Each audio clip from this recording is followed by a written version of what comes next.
Welcome to the Mike on Much podcast. I'm your host, Mike Veerman. I'm here with my friend and trusty producer, Max Kerman, as well as our pop culture aficionado, Shane Cunningham. And on the dials is, in turn, Erica.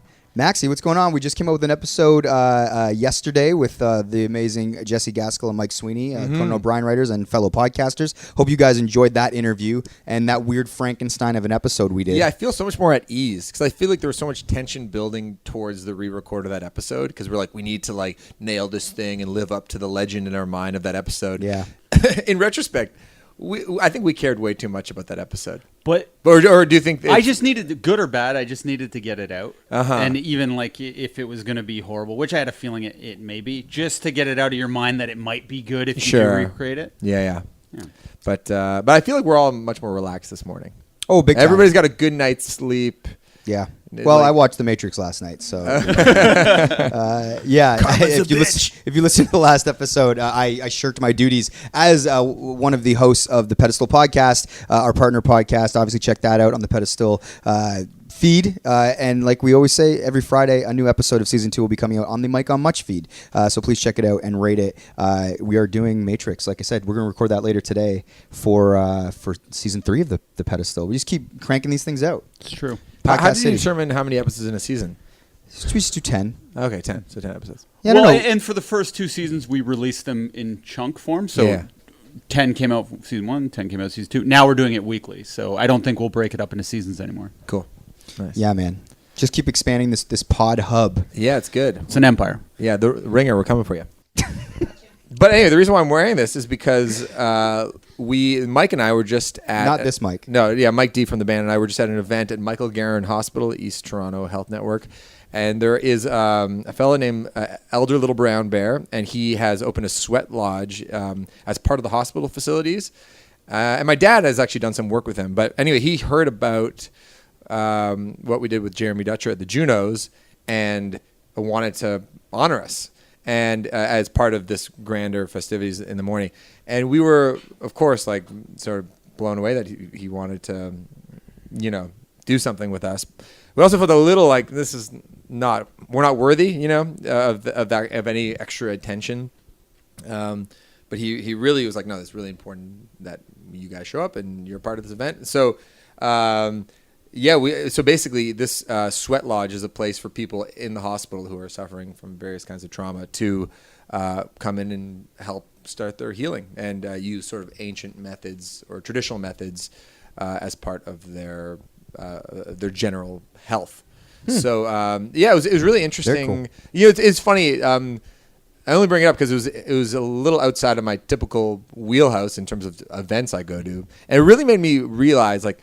Our life is just really fun in games. Do you know what I mean? Like even things that we're serious about and then we get stressed out about, it's like it's all just fun in games. But when you go to an event like this and you understand like the good work that happens in the hospitals and like the struggles of other groups and it was a really nice moment to reflect on like just how privileged we are. There was some city councilors there. The head of the hospital was there. There was a bunch of singing. There was a drum circle, and it was awesome. So anyway, Mike and I were very Did they get you to sing at all? No, that's the other thing. Is just navigating it. I really mean this. Like the work, the gesture from the Junos with Jeremy is the tiniest fraction of the hard work that these people actually do and take on, and we get 10 times the amount of attention that anybody who actually works these jobs gets. Yeah, totally. So Mike and I truly felt kind of sheepish because we're like, no, we are just dancing monkeys. Like you guys actually work every day and you put your heart into, to improving the lives of others. And when I say that, people will go, no, but music's important. Music helps people in really important ways too. I'm like, no, I don't like compared to, what a lot of these people get paid and, how personal that work is and how difficult it can be. It really just reminded me of how good and easy my life is compared to that stuff. And that's why you got to honor it. And that's why we try to shine a light on those kinds of people. You're wearing a necklace that it looks like they gave you. It's like a pouch. It's a pouch. It's like a medicine pouch. Oh, cool. Yeah, and they gave one to each one of the band members. And they gave us this awesome feather. Amazing. Yeah. There you go. Yeah, very informative morning. Indeed. Yeah. So it's okay that you're a little bit late. As my brother likes to say, you don't respect people's time. So. Yeah. But today was a good reason to be a little late. Yeah, that's right. And we're glad that you're here. And so we're back to our regular sort of free, dumb conversational topics. Yeah. You sent some stuff through. So let's hit a few things. So do you want to do this Jeffrey Epstein conspiracy theory first, or do you want to do Sarah Silverman? Let's do Jeffrey Epstein first. Okay. Yeah. So, big story in the news, obviously, Jeffrey Epstein. We talked slightly about him on this podcast, but he's sort of this notorious alleged pedophile. He ran sex rings, very, very wealthy New York billionaire, like hedge fund manager type guy. He was charged with this stuff, and while awaiting his trial, he was in jail. And within the last week, he committed suicide. They found him dead in the jail. So they say. So they say. Yeah. So the reason that the internet and Twitter have exploded about this is because, one, he is so wealthy and well-connected that there are pictures of him with people like Trump. Bill Clinton's flown on his private jet like over 20 times. He's basically got his tentacles sort of reach all of these really powerful people, the implication being that a lot of these sort of billionaires have partook in his sort of sexual escapades as well, and maybe they have done misdeeds or committed criminal acts with people underage. So the thinking goes is that he didn't commit suicide, or the conspiracy theory goes, but that he in fact was murdered in order to silence him. As the trial was getting closer, maybe he would release the names or whatever. I guess that's the theory, and that's why Twitter sort of lost its mind. Now, that being said, this almost does feel legit. You know how people are always like, conspiracy theories, it's a stretch. It's like, things are getting weird here. Like the Attorney General Barr said that there were irregularities in protocol with the jailing, and that jail in particular. One of the people on duty that night was not even an actual accredited corrections officer. What? It's like getting very weird, man. Crazy. Yeah. Well, yeah. The president of the United States, though, is insinuating Bill Clinton had him killed. Yeah. But it's like Hashtag Clinton body count. Really stirring the pot. It's What like- do you think, Shane? Do you believe, tend to believe in conspiracy theories like this? I used to when back in the loose change days. And I think everyone believed for 2 days that 9/11 was an inside job. Literally everyone thought it for 2 days, I think. But stuff like this, I don't know. Pedophiles have the worst time in prison. So it's the worst thing you could be is a notorious pedophile. Yeah. And I think the suicide rate's very high for people on trial for that. Uh-huh. So I would think it's very likely he did kill himself.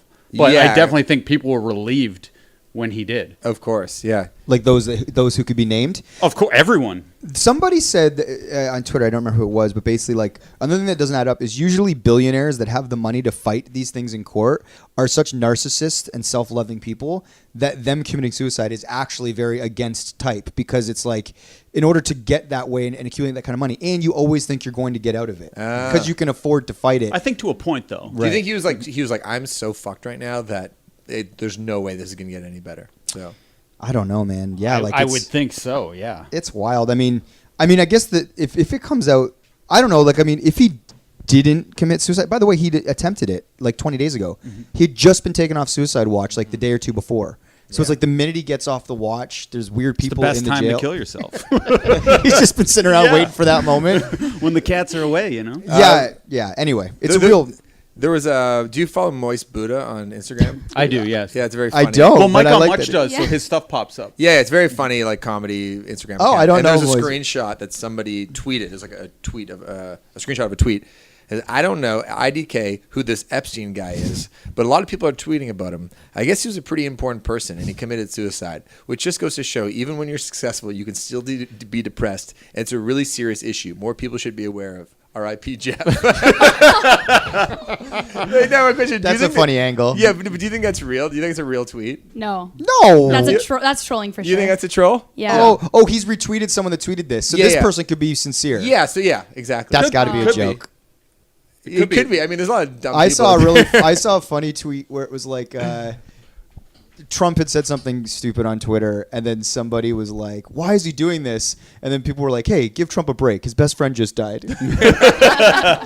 Well, do you ever see those viral videos of a kid dribbling in the street, crossing a crosswalk, a young black kid dribbling a ball, and then some lady in heels will pretend to guard him. Yes. And then he'll cross the lady over, and then she'll fall in the middle of the street. I've seen this exact video. Yeah, this just made the rounds the other day, but I was like, it looks too good to be true. You feel like it's staged. It might be staged. What do you think? That one.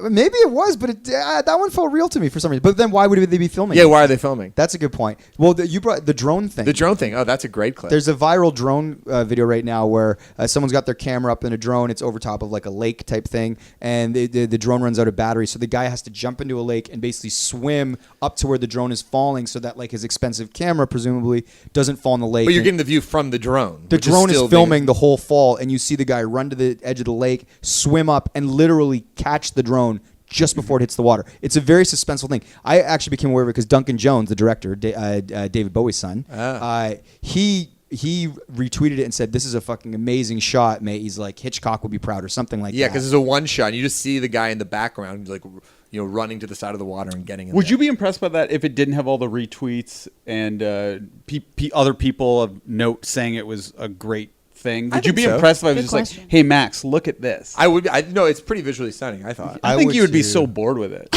Really? Yeah.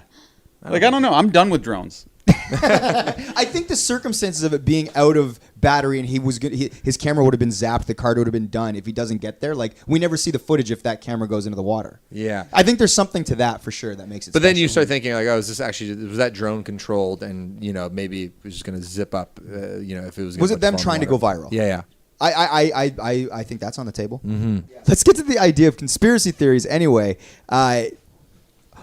Why are people so prone to believe in them? And actually, this kind of gets me to a bigger thought because I put in the Champagne Boys group last night. I don't know if you guys saw this, but there's an old clip of Bill Hader on the Letterman show, and he's telling a story about how when he was in Tropic Thunder, they do like a table read, and Tom Cruise comes in, and he ends up sitting beside Tom Cruise, and it's just this funny anecdote.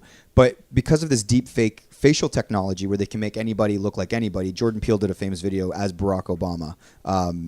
Did you see that one? Yeah. To basically let people know, like, this technology is coming, and you're not going to be able to believe your eyes in the near future, which is very dangerous for a whole myriad of reasons. Obviously, we're legitimizing news with fake news, et cetera, et cetera. Now, if people can't believe their eyes, it's like it's going to reinforce people that might be prone to believe things, et cetera, et cetera. Anyway, this clip of Bill Hader is great because he turns into Tom Cruise while he's doing the Tom Cruise part of the impression. Oh, wow. And then when he gets to the Seth Rogen part of the story, he turns into Seth Rogen as he's doing the voice. But it's really like kind of fucks with your mind. It's like, and I think it's really well done. But I bring this up because it's like, if you're prone to believe in conspiracy theories or anything like that, it's like pretty soon there's going to be irrefutable, I'm doing air quotes, tape of like events and people doing things that can't even be believed. Yeah. Like, or proven to be fake. Exactly. Yeah. Yeah, I tend to not really believe in conspiracy theories because I just figure like keeping a secret that big is the older really you get, hard. the more unbelievable a conspiracy theory happens. Like if you have a best friend and you're like, "I shit my pants last night," do not tell anyone. The next day, everyone's like, "Hey Shane, heard you shit your pants." So it's like, and that's a very small secret. Yeah. Something big has to get out, right? Yeah, you're right. But then every once in a while, like there is actually like a historical secret Like that what? was kept for, I don't know, I can't think of anything off the top of my head. Exactly. Well, one of the most famous conspiracy theories: the moon landing was faked. JFK shooting. You know was- about this, Erica? Yep. Yeah, you I do research- now. you Thank Google you. that? Thank you, Mike. What was that piece of grass called? The grass It I was, know. knoll. it was a knoll. Oh, the knoll. Yes. How could I forget? There's some really famous ones, but we've had this conversation forever. The older you get, you just realize that the more people that need to keep the secret, the less likely it is. Like the risk of getting caught in the lie is greater than sort of just living in the truth. And for really big conspiracies to take place, a lot of people need to know. Do you think like when you're younger, being woke is more attractive? Like you're trying like to go against the grain a little bit more, and that's why it's more attractive to younger people, perhaps? That's a great point, actually, Erica, because there's a rebellious nature to not accepting the standard sort of version of events. You're all fools. You'll believe anything they tell you. I'm doing air quotes And it's today. just fun. Yeah. It's like so fun It's to like a act like younger there's thing. so Yeah. much more to life that we're like missing out on. Like there's all these secrets. There's aliens out there. People know it. Yeah. Like Yeah, it's a very there's- cool idea. You get to feel superior, too, because everybody else is stupid. Yeah, It's exactly. like, you fools don't see it, man. Like, the wool's being pulled over I your don't eyes. know. Anytime if a kid comes up to you and starts saying that, you think this person's lacking intelligence. Conspiracy theories have a very negative connotation to it. I don't know. Like, you were saying, you were jacked about loose change. Like, when you told people that I was, and people looked at me like I was a stupid, like crazy person. Did there? Yes, But not Right. the other people who like believed in any it. like people in my group, like my 20-year-old friends were all like indoctrinated in that.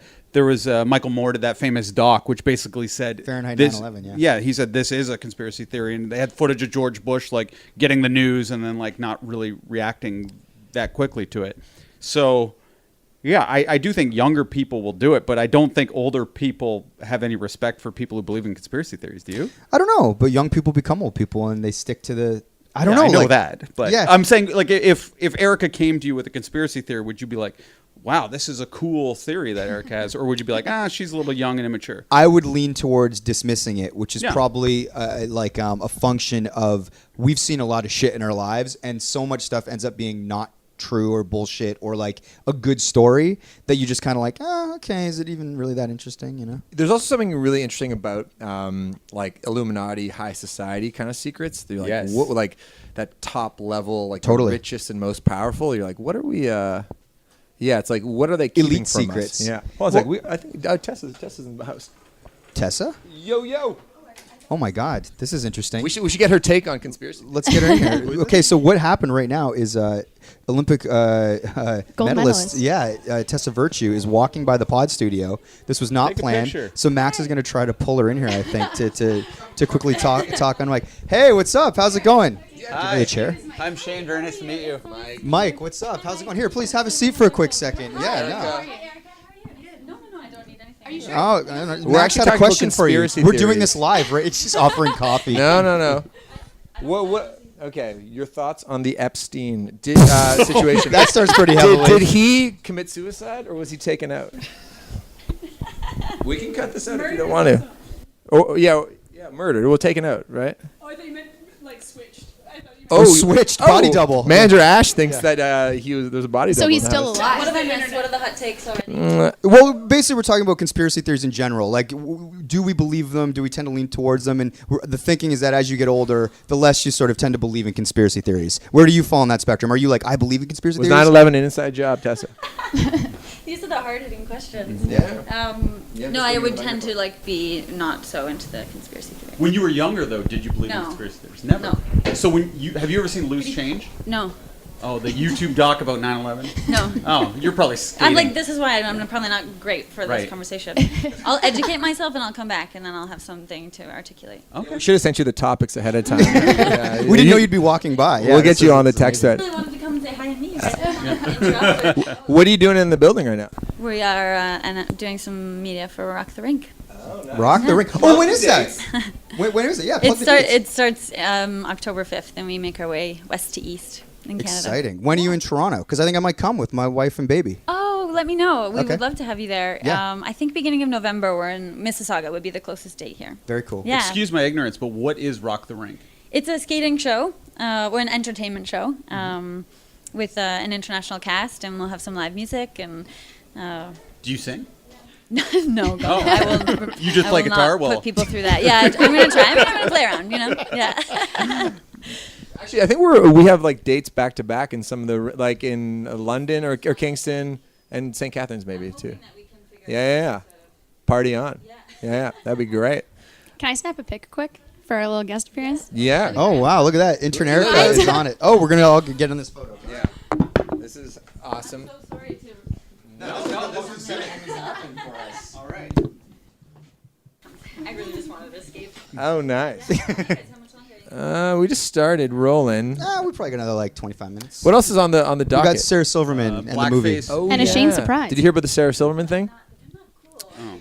This is, I don't know what's happening in the world. explain the Sarah Silverman. Let's move. Actually, We're going to switch topics. Okay. Well, before we actually go to the next topic, it was actually really funny. Greg and I were in a bar last night, just Shocking. having Yeah. a drink, and some guy was wearing a Bill Clinton shirt, and it was just like, it was just very strange to see because I feel like Bill Clinton is like one of the least popular people like right now, Yes, especially like if yeah. you're in a downtown. Like, look, it's just a very funny photo too. That's hilarious. Yeah, and like I was taking a photo, and the guys in the booth over were like snickering, and we were like, "What is this guy doing?" What was on the front? It was another picture of Bill Clinton. Oh, thank you. It was like literally the It was same a double photo. bill. Yeah, a double bill. That's good.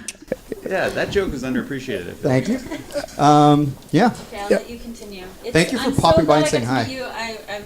I've been hearing so much about you. And Oh. fans of podcasts. I'm a big fan of podcasts. Well, we want to have you on, like, legitimately, to like sit down and do an interview where we ask you. But we're not going to have you on like a car wash day when you have like 19 other All days. these We other want interviews. a fresh. Yeah. You don't want I'll give 110%. Yeah, exactly. And we want to be able to stretch out, make it into like a 2-hour special or something, you know. But actually, we won't talk about you though. We'll just have you on. We'll send you the pod topics ahead of time, and then you have to develop some hot takes. All right. I'm into that. Sweet. Hot takes coming your way. See you later. Yeah. Bye. That was pretty cool. Yeah. It was funny because she goes, "Oh, I'm a really big fan of your podcast." Then looked at me, and knowing that I'm the guy to kind of ask annoying questions, and then she's like, "I'm a big fan of podcasts." She changed it because she knew I was going to ask her something about our podcast. Podcast. Very intuitive. Yeah. Yeah. That's hilarious. I bet you just through her like friendship with Max, she is aware of our podcast. Oh yeah, I've Yeah. talked about our podcast plenty. Yeah. Well, that was exciting. That was like Yeah. a real throll when you don't expect Yeah, well, it. she called So- just before we started rolling. I'm like, "What's?" And she never calls. So I was like, "What's up?" And she's like, "I'm in E1 right now." So come up, and then surprise, guys. Yeah, she's very nice. Yeah, very very nice. Erica, you're gonna have to do a lot of mixing because she was off the mic, so you're gonna Yeah, have to boost it when I she don't know talked. how much that we got, but I'll do my best. Okay. Yeah, make it work. That's why we pay you the We'll big make bucks. it Yeah. work. Yeah. Huge bucks. All right. So conspiracy theories for the kids. Yeah, for the kids. I don't know. Epstein. I guess what are we gonna do? Did he do it or was he murdered? I think he just killed himself. Okay, I'm voting killed himself. What are you voting?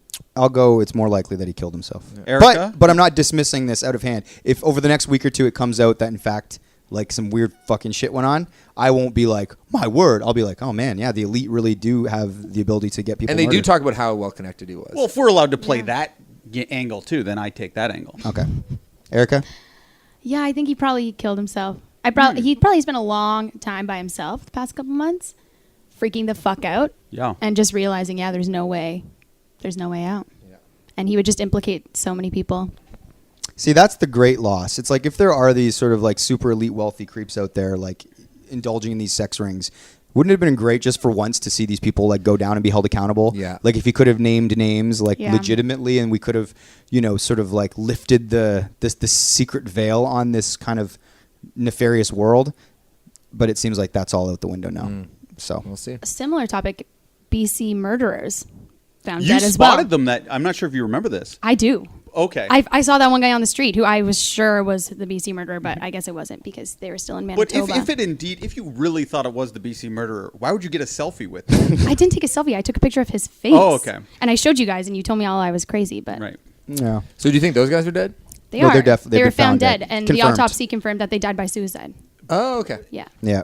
They Yeah. did dental record checks and everything. Like it couldn't have been like fake other people's bodies that maybe they murdered, like lookalikes, and put. Did you them just in say you place. don't like conspiracy theories? I'm just trying to appeal to your younger sensibilities. No, I was fascinated by this case, and it's a similar thing. I just wish there could have been a trial, because now we'll never know a motive or anything like that. It's too bad for the families. It's very sad for the Yeah. families. That's All the the thing. It's families like involved, I even their think families. All of these perpetrators, like whether it's Epstein or these kids in BC, it's like they kind of like ruin these lives, and then they become infamous, and they become the only thing we talk Mm-hmm. about, because it's so fascinating that anyone would do this sort of thing. That we're like, why are they so damaged? What is so fucked up about them? How did they get to this point? But it's like the truth is, there's all these families that are completely devastated by their actions, and no one ever really ends up talking about the victims. Yeah. Yeah, and it's too bad. But I guess that's just the nature of how we sort of consume these things as a people and as a society. But they're dead.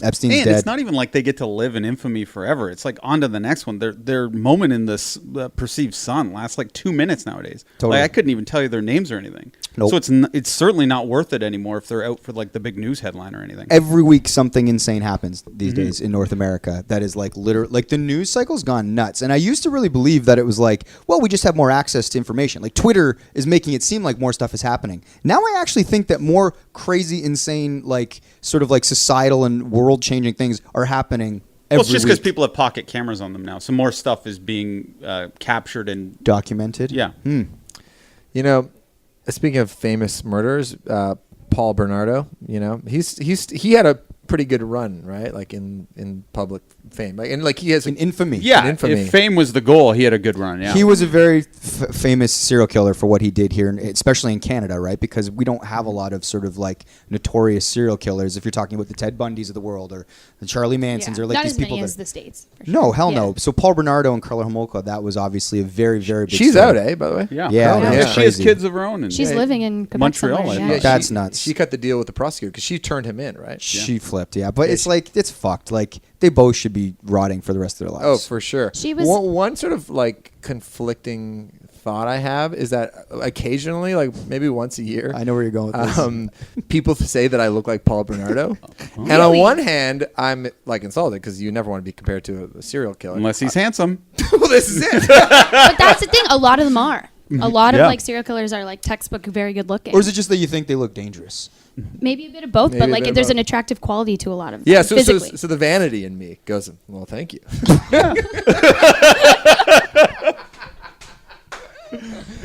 Well, yeah, Sean has a Ted Bundy quality. Our friend, Our friend Dawson, people compare him to Ted Bundy. Yeah. lady killer. You do kind of look like Paul Bernardo. What he is. Oh, she's looking up Paul Bernardo now. Yeah, Oh. look at that photo. But Yeah. Paul Moncrief looks more like him. Not to steal your thunder. Look at that. But we have another That's friend. very Max-ish, That's man. Max. It's just with But blue eyes. What about Paul green eyes. Moncrief? I can see Moncrief. Yeah. Yep. But guys, we're not going to put up a side-by-side, though. No, on no, Why no, Instagram. no, not? we won't do that. Have a little fun. Bernardo doesn't need any more promotion. Yeah. We're not going to do it on our Yeah, podcast. fuck People that guy. people know how to use Google. Yeah. But yeah, should we move on to Sarah Silverman as Yeah. we get out of this? I don't know what we're in. Yeah. What would we we're call having a this? good time. Is what Yeah, we're Yeah. funny territory, I say.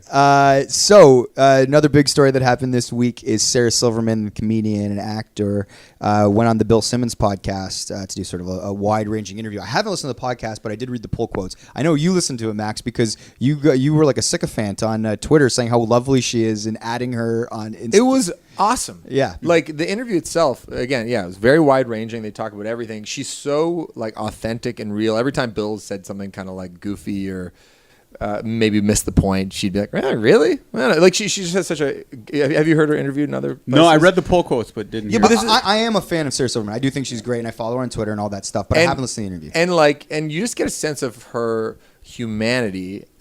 She talked a lot about how whenever she sort of encounters anybody who is sort of maybe mean-spirited or going about things the wrong way, she thinks about this guy who's a former skinhead, like a former white supremacist, who 30 years ago left his like white supremacist cult, and he'd like killed people. And has ever since then has been working to take people out of white supremacy cults, and I don't know, that's probably not the right terminology. And she says, she spent time with this guy, I forget his name, and she said, the reason why he was in the cult in the first place because he needed to find love, because this is the only place that would accept him. But once somebody else took a chance on him and said, no, you don't need to live like this, and that gave him a whole new worldview, and he's really put his life to good use. So anyway, she says, I just think about anybody who's being an asshole. It's like, are you somebody who just needs somebody to give them a little time and care and affection, and can that turn? So that, and she's like, of course, sometimes when people are being like racist assholes, you just simply need to call them out. But I try to be like a sort of forgiving and patient. And show mercy as often as I can. And anyway, there's a lot of that sort of spirit in the interview. And it was just so interesting. So it's just one small part of the interview. She says, it's kind of a bummer the way like call out culture works because like, do you want to explain this blackface? Yeah, so the thing that made headlines out of this interview was that Sarah Silverman shared a story, and I believe she was talking about cancel culture and sort of like this righteousness porn and sort of like virtue signaling. And she said that she had a role in an animated film, and one of the producers of the film or the financiers, they saw a screen grab or a skit that she did on her old show, the Sarah Silverman Show, where she's in blackface. Mm-hmm. I'm not totally sure what the conceit of the sketch was, but this image exists with her in blackface, and they were like, this is enough. She gets let go from the movie. They recast the part. She gets replaced. And so she was really bummed, but she didn't defend the photo. She didn't defend the sketch. There's two parts of it. So 2 shows ago, she does this bit where she dresses in blackface, and I think it makes some comparison between Jews and blacks. And then is filming in South Central, but it's like it's a satirical skit to begin with. What year would this have come out? 2007 or something like that. Okay. So probably 10 years ago. In her more recent show, she did a whole episode on that skit, saying, demonstrating the problems with it. So it's not like she was unaware of maybe a comedic skit that she did 10 years ago. She's already addressed this very issue a year ago on a television show. Not like, and she was the one who chose to bring it up. It wasn't like somebody like called her out and then she had to make an episode about it. And then anyway, she said she was about to do a small role for a movie she was really excited about. And then 11 p.m. the night before, they say, hey, we found this photo of you. You're fired. And she was like, that's just such a bummer because like I've already addressed this. And if anybody took any time to recognize like the context of what this is, you wouldn't fire me. But because everybody... The problem is the skit wasn't popular. When she addressed it, Sure. it wasn't popular. Yeah. Like Robert Downey Jr. was nominated for an Oscar in blackface. Yeah. Was he? Back to Tropic Thunder. Yeah, Tropic Thunder. Oh, yeah. So it's like it's the secrecy which gets you in trouble, I find. But she wasn't even trying to be secret about it, though. No, but that's what got her in trouble is that it wasn't popular. Famous enough. Eddie Murphy's Raw. I always talk to Mike about this. If that had been secretly recorded and he was testing that material in a small club but never came to prominence and it was never released as like a major special, and let's just say it was released now instead of in 1984, he would be canceled because he's saying the derogatory term for gay men quite a lot in that and getting lots of laughs. But since it was so popular and everyone laughed at it, no one would ever want to cancel him now because everyone has seen that and laughed at him, and then you got to kind of look in the mirror at yourself, right? But since it's just a screen grab of Sarah Silverman in blackface and nobody knows the context or anything and everyone's worried about it getting released, they can just cancel her. Yeah. Yeah, the bummer thing about it especially is at the top of the interview, she's like, Simmons is like, oh, we've never done a podcast before, even though we've known each other forever. I worked for Kimmel. She dated Kimmel. They'd known each other for like Kimmel also 20 went years. blackface. Oh, did he? Yeah, he played Karl Malone in a crazy. skit. Do you have like a database or something? No, I just remember he got in very mild trouble not too long ago about this. Okay. Sarah Silverman also, she hoops. So she was part of Gary Shandling's she talks about that on the pod on Yeah. this episode. But she said at the beginning of the interview, she's like, I'll do pods with anybody, but like I just always find myself getting into trouble for things I say, and it's always just a bummer, and I hate it. So anyway, whatever. She kind of says it off the top, and then sure enough, something she says at the 57-minute mark or whatever ends up being like retweeted by like Ben Shapiro and every conservative person who she probably doesn't quite get along with, saying like this is the problem with the social justice left. It's gotten out of control. Sarah Silverman got fired from a set for blackface photo. This is ridiculous. And she's probably thinking, ugh, I'm never gonna do a fucking podcast again. Not again. You think podcasts are like the one medium that like people don't get taken out of context, but I guess the pull quotes were strong enough in this case. What they want. Yeah, I feel like it's kind of interesting because it does remind me a little bit of. I was having a conversation on the weekend a bit about this, but it's like if you're the people that are financing the film, this animated film that she's in, you also understand their thinking because at the end of the day, the goal of their film is they need to make money on it, right? They need an ROI, return on investment, and they need to market that film. If it's a family film or an animated film, was it like a kids movie? She was doing a voice. She didn't even say the movie.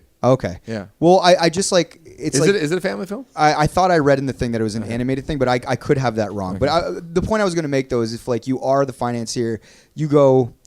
All that needs to happen is the week this is coming out, someone needs to post her in blackface, and some right-wing blog can make a big thing about it, and they can sink our like $6 million film investment, if that's even what the budget is. Of course, very smart move on their part. It's like they almost have to because it's like you just can't have someone trying to sink your shit when it costs that much money to make a movie. Yeah. And it sucks, and it's not fair, and there's no nuance to it, and I totally understand it. But I think that's maybe why she also is like, I get it. Like, I get it. Like, it just takes one person to post that one photo the week that our movie's opening, and all of a sudden, nobody's talking about the movie. They're talking about me, and then there'll be a boycott and all that stuff. Mm-hmm. Yeah. That's truly one of the most like depressing parts about like where our culture has gotten to is that it's like, this is really like the games we're playing with each other between like the left and right, that it's like, Sarah Silverman, who by all accounts is like one of the most like decent celebrities out there, like gets fired from a movie and then goes on a podcast and sort of like quickly reflects on it, and now it's become a talking point. But do you think this is part of the necessary evil for like the greater good of societal change? It's a good question. I don't know. Yeah, as my bandmate Nick Dyke says, in the revolution, there's always going to be some casualties. Yeah, and I get that too, but it's just annoying when Sarah Silverman is a casualty because she only means because you like her. Yeah, because I like her. Yeah. Actually, did you guys see that? On a similar note, Casey Affleck was on Dax Shepard. I'm sure you listened to that episode. Yeah, I thought it was brutal, and I heard you liked it, and I was very shocked. Really? I couldn't believe it. You didn't. I don't know if I'm I surprised liked you it. bring it up. I thought it was really interesting because Casey Affleck, famously, do you want to describe Casey Affleck's last few years? Yeah, well, I mean, Casey Affleck, he did an interview with Maron a few years ago, and basically Casey Affleck, like many years ago, was shooting this film called I'm Not There, I think, starring Joaquin Phoenix. It was kind of this mockumentary fake doc thing where Joaquin Phoenix, he went on Letterman and he acted sort of crazy, would do red carpets. Casey Affleck was directing this thing, and I guess during the filming of this thing, and this isn't to defend the behavior or whatever, it's a very loose set, lots of alcohol, and Casey really sort of allegedly abused his power as the director and the guy running the film. He was basically he touched women inappropriately, crawled into some beds and nights of shooting with producers. He called them names. These women filed complaints, things like that. This is many years ago. That's probably over a decade ago. So then it kind of happens. It kind of goes away. Casey keeps working. Manchester by the Sea happens. He gets his sort of moment in the sun. Everyone's like, oh, he's finally being recognized for the amazing actor he is. These women and friends of those women, around Hollywood are like, fuck that guy, actually. He's actually a tyrant, and he was a real piece of shit to us back when we were shooting that Joaquin Phoenix film, et cetera, et cetera. He went on Maron, and he said, listen, like, I've been a recovering alcoholic now for half decade or whatever it is. I was drinking a lot then, and he was very sort of forthcoming about how he was inappropriate and how he doesn't drink anymore, et cetera, et cetera, et cetera. He wins the Oscar. Brie Larson sort of famously freezes him out. She gives him the Oscar because she's the one presenting it. She won the year before for Room. But she doesn't applaud for him. She kind of and everyone's like, oh, so then this buzz starts to grow. Me Too kind of happens, or I guess it had just happened before then. Mm-hmm. And basically everyone's like, fuck Casey Affleck. Like, there's a million actors that need jobs. This guy has a bad history. That's kind of the setup, I would say. This leads to the Dax interview, which I have not heard. But Dax is like, what, his neighbor? They're pals? Yeah, and Dax loves Casey Affleck. And Monica. Kissing his ass the entire time. He prefaces the interview and likens himself. He starts it by saying he considers himself to be like a bit like Howard Stern.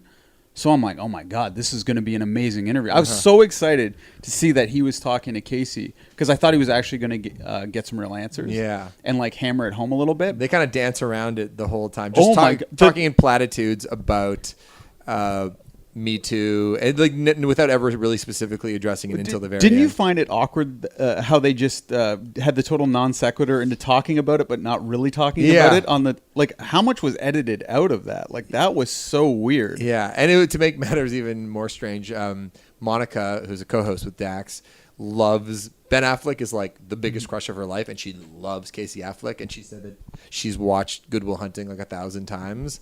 And then at one point, at the end of the interview, when they really get into it, she says, "Well, here's the thing, though, women lie." Yeah, it's just like, oh God, it was weird. Yeah, and then he comes back with the perfect answer about how it doesn't matter what the truth is. Yeah, it's about kind of like in between, and he has this analogy for when his kids have problems, and everything he said was very perfectly worded, and it was like a PR masterclass, but it was also such bullshit. Yeah. Well, the thing which is interesting that he was doing that pod because the movie that he directed is coming out, but apparently that movie's been ready for a couple of years, but they just canned it for a while, and so now I guess they're like doing a kind of a soft release just to get it out there.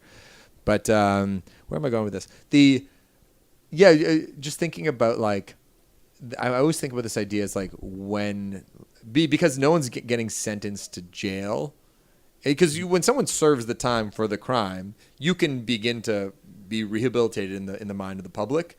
But if that doesn't happen, there's this general gray area, right? What's so weird about this whole sort of like dynamic is like, yes, in a normal sense, if you commit a crime, you go to jail, you come out of jail, you can then be reentered into society. Meaning you can go get a job, whatever, working on an assembly line or in a restaurant or whatever. You get reintroduced into society. What we're talking about is like entertainment and an infrastructure whereby the public is making choices on whether or not they want to buy your product, which would be, say, you in a movie. Mm-hmm. So when somebody does something problematic, the only way to know if they're accepted again is to invest millions of dollars in a movie, release it, and see if people will go see that person. Yeah. Who on earth is going to invest that kind of money in Casey Affleck? It's like he needs an infrastructure in order to work the way he wants to work, or he needs financing to make a film. I just don't know anybody that will buy into that brand once it's been tarnished that way. And so to your question is like, well, what punishment is enough punishment? Well, I mean, I guess in a supply and demand world, it's whatever the public says it is. Sure. Like, yeah, he could go get a job like a normal job if he wants, but it's like as far as in a creative, artistic pursuit endeavor where you need people to spend their money in order to finance what you're doing, I just don't know how those guys come back. Well, it's just interesting though, because it's various degrees. Like obviously, Aziz Ansari, it was brought back into the public light, and he signed a big deal with Netflix. But what's his skill? He literally writes his own material and grabs a microphone and goes into theaters. Oh, okay. People they can democratically choose to pay to see him. So if enough people are like, yeah, we're cool with Aziz, that means he can go into every city, and if asses get put in seats and they show up, he's back.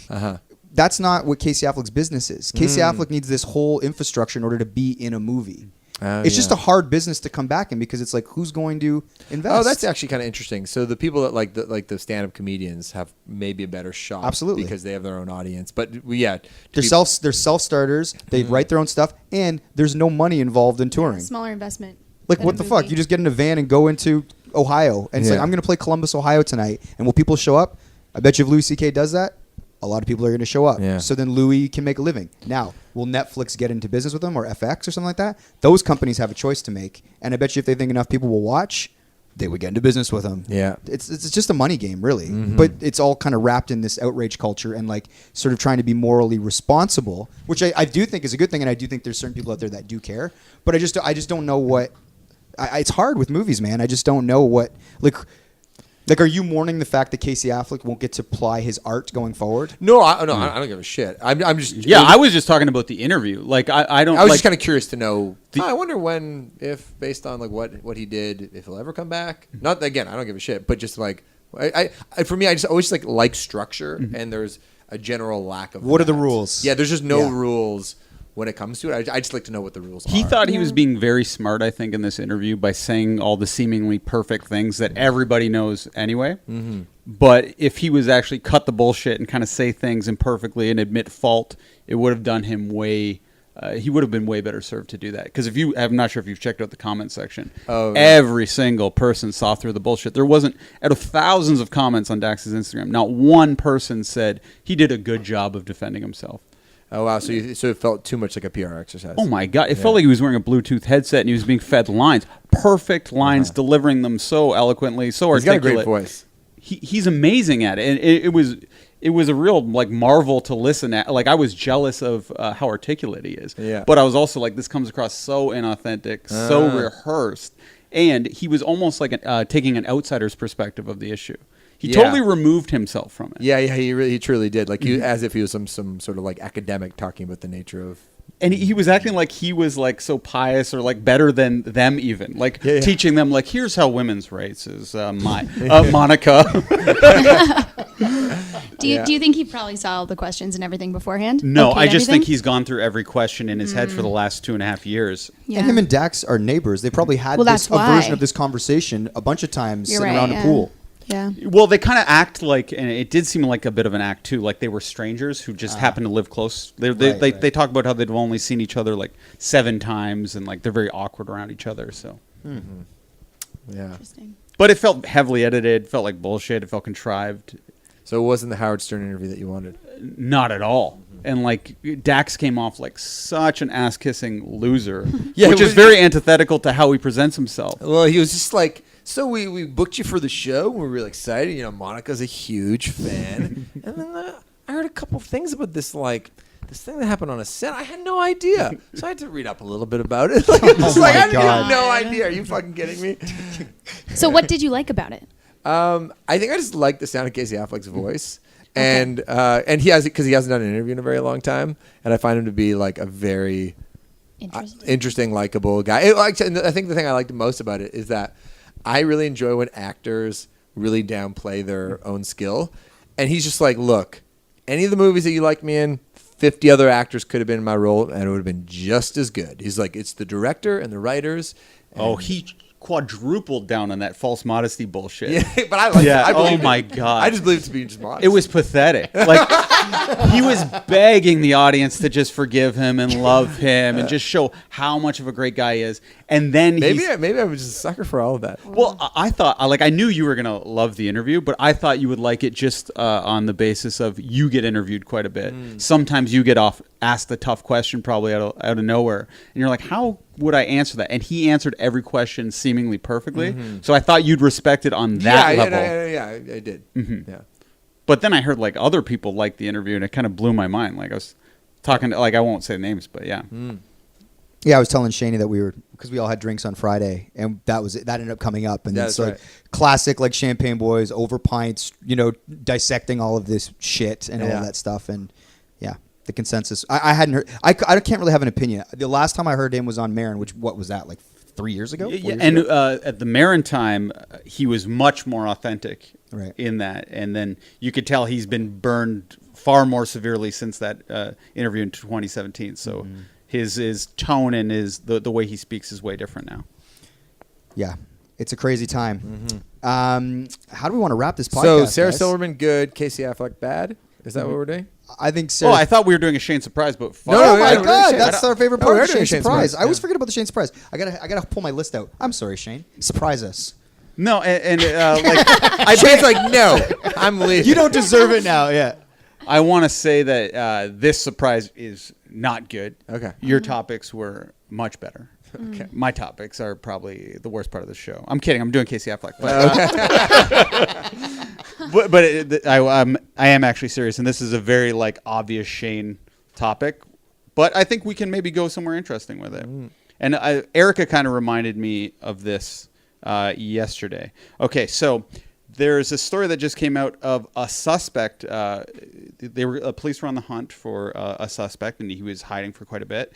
And he let out a fart, and it led the police to sniff out his hiding place. That's like an Onion headline.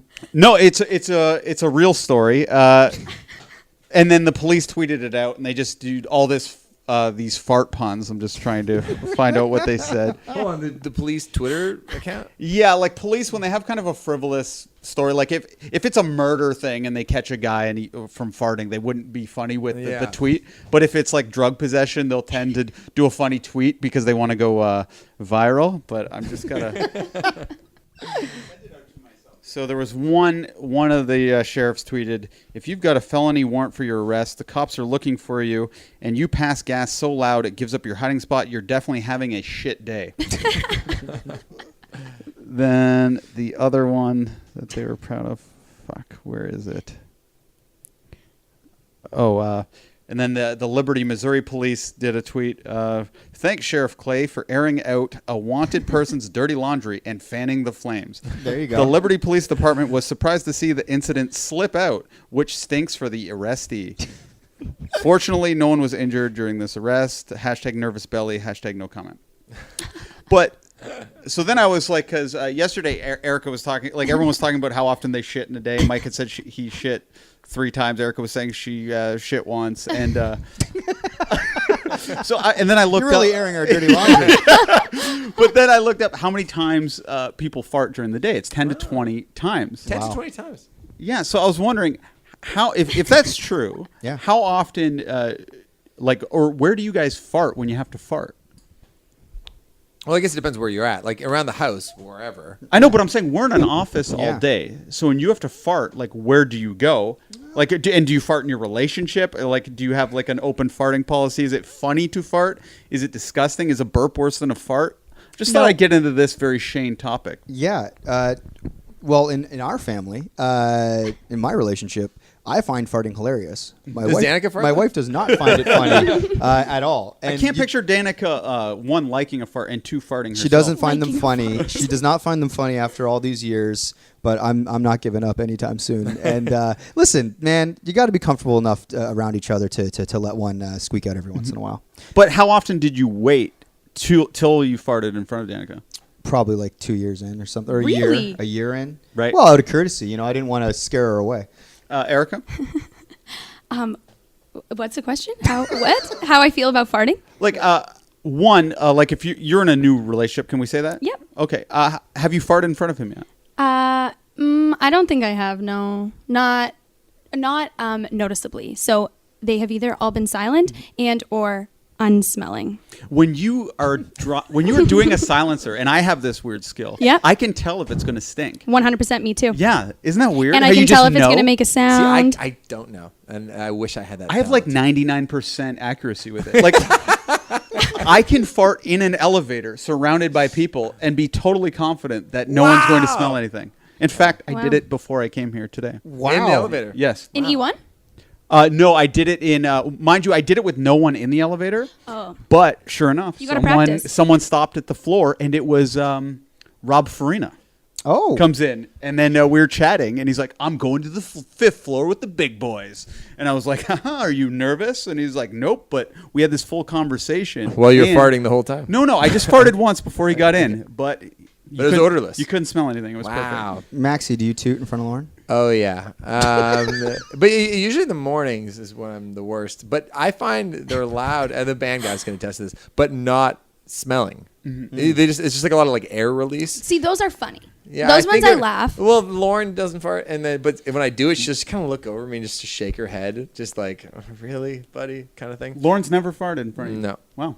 And she doesn't find it funny when you do it. She kind of laughs, but just like I can't believe it, kind of thing. Yeah. But do you guys remember that? What's the movie? The dude from Family Guy, Seth MacFarlane. What's it? How I Won the West? No, Or- no, Ted. Ted. Mike There's- loves this scene. Yeah, we're basically the end of the date. Yeah. and the woman leaves. Joel McHale. Yeah. So basically, he's on the date the whole time, and then the minute she or does it go bad? Either way, he's been holding his fart for the whole date. Yeah. And then finally, he just lets it go. The second she leaves the car. That's I feel like that's such Yeah. a great insight because we've all. I've been never there. related to a scene more in my life than that scene where I was like, that one made me die laughing for sure. I love that. I think I texted Shane after I saw that like years ago. Yeah. Do you fart in front of Alex? I just started getting really comfortable with it. Just started. Well, it started. It all started when I would have like a drunken night, and then I'm Yeah. kind of confused in my haze, and I'm just letting these weird drunken farts out, and then I look over and I see that Alex is there, and I'm like, ah. And then the whole room is just horrible at that moment. So because I've already broken the seal, now I'm comfortable to do that fart. You're already living in the stink. Right. If the question is, does she fart in front of me? She's very embarrassed to fart and shit. It's like a big secret that she shits. She doesn't really do it. But she is a snorter when she laughs. And so sometimes I try to make her laugh, and then she'll snort, and sometimes she'll let out a weird fart. And her face will turn red, and I'll just ignore the fact that she farted. Or I'll bring it up like 10 minutes later. Do you guys feel an upset stomach when you're nervous or anxious? No. I do. Yeah, It's bad. Yeah, I do, but my main thing is when I'm nervous, I get stress sweat, and which smells differently. Like I don't get sweat from like if I play basketball for 2 hours, I don't stink. Like right now, for some reason, maybe it's because Tessa Virtue is in here. Yeah, Like yeah. I have stress sweat very bad. Oh, wow. So I'm finding I'm stinking very bad right now. Speaking of great scenes in film, the latest episode of The Bachelor in Paradise, there's this my great scene God. with John Paul Jones with him vomiting on the beach. Oh yeah, that was Oh good. my god! Oh, Why, he got too drunk? well, I can't tell. He was definitely drunk, but then he ate really hot food, and he's like, ugh. And he goes and he throws up, and the girl who like put the hot sauce on, she's like, "I'm so sorry." He's like, "No, I'm good. I'm doing great." and then he literally repeats that like 15 times in a Oh row. He's my. like, He's good. the best character Oh ever. my god, he's incredible. Yeah. Did you see? I haven't seen last night. No, but did you see Blake? Oh, like it's all the amazing. shit going on with him. Oh, Did you yeah. Did you see what he did on social media? Yeah, he released the Kalen screen screenshots. grabs? What's that? He released the screenshots? Yes, of a text conversation. Oh, it's and so then good. I knew He kept the receipts. Says He did. and then I knew he was going to delete it off his social media once the backlash happened. So I screenshotted the screenshots. So I have those if you want to see them. Send them to TMZ. Yeah, Get money. but the girl was begging for sex from him, and he's like, I don't know, I you know what happens when this happens. She goes, we're going to have sex. He's like, no, that's what they all say. She goes, that's all I want is just sex. Wow. That girl who was saying Kaylin. that he used her. Yeah. So it was very incriminating. But I'm sure there was more to the story, and he handpicked just the text that made him look like an angel. Yeah. But last night episode, Blake's not looking too good. Oh shit. Okay, I'm very excited. I'm gonna watch it tonight. You guys got to do like a little side bachelor, Yeah, like we a do. little 10-minute thing or something. We were supposed to, but it was on the day that the chip fucked up. Yeah. And even then, though, we'd gone so long and it was so great. It was like, let's just go to this concert. So, Yeah. but then the chip, it is what it is. Yeah. Anyways, for all the listeners, apologies for my topic that I That's released a great topic. this week. I think people should be more comfortable to talk about that. Yeah. Yeah, we're Especially women. I find it so taboo. It's like, it's very funny if a man's letting them rip, but if a woman does it, it's like this great shame, right? Yeah, it's like same with shitting. disgusting. No, but that's like you can tell a lot about your health from your poop. Do you look at your shit every time after you do it? Yeah. Yeah, I think everyone does. Well, no, How do they you say there's not? two types of people. Like when you blow your nose or you go number 2, you're either a looker or you just throw it out or flush it. Oh, I'm a looker. There's no one who's not looking. In fact, there is a like when you blow your nose, you look at the snot, right? snot, maybe yes, maybe no, probably yes. But with shit, there's actually a psychological questionnaire where they ask you, do you look at your excrement after you take a shit? I don't know why they say excrement and then shit in the questionnaire. Very scientific paper. But if you say no, they look at you as being insane. Really? Yeah, look it up. Interesting. I mean, I definitely, the one thing I always look at is my poo, but I will That's look what I'm that up. saying. Yeah. You look at your shit, right, Max? oh yeah. Right. There you have it. There you go. The aggregate headline tomorrow is Max from Arkell looks at his shit. Do you guys ever get a sense of pride? Oh, big time. Yeah. Well, what? From your poo? Just be like, I can't believe that was all. Okay, that's a guy thing for sure. Okay, the guys in my high school used to take pictures I don't and do that. and like show each other. That's pretty fucked up. That's Yeah. weird. I don't like that type Yeah, of bro shit culture. Yeah, yeah, don't be that's sending me poo they were pics. hockey boys. It But was I do weird. remember you did a podcast. You interviewed Steven from Bare Naked Ladies. What's I his did. last name? What's that? Page. Stephen Page. And he was talking about how it feels so great when you take the cleanest shit and you barely need ever like any toilet paper. I get that sense of pride. Yeah. Like I get very like, oh, that was so clean. I must be eating so healthy to get that perfect shit. Where I could just put my underwear on and leave without wiping. now everyone's looking at me like I'm crazy. One step too far. Max was not down with that idea at all. No, that's great. Okay, cut it.